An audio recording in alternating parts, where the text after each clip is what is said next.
আজকের গন্তব্য সবাই বুঝতেই পারছো, নৈহাটির বড় মা। তো আমি আর আমার বন্ধু মিলে গিয়েছিলাম নৈহাটির বড় মা দর্শনে।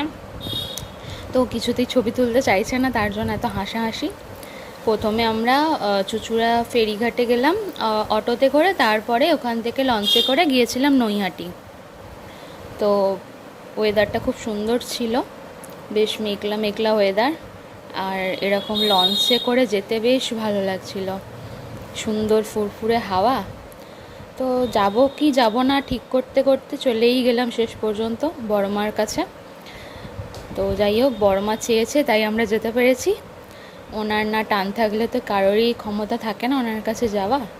তো শেষমেশ বৃষ্টি মাথায় নিয়েই বড় মার দর্শনে গেলাম। তো এই পুজো হচ্ছে আরম্ভ। আমরা খুব ভালো টাইমে পৌঁছেছিলাম, সেই সময় সন্ধ্যা আরতি হচ্ছিল। জয় বড় মা।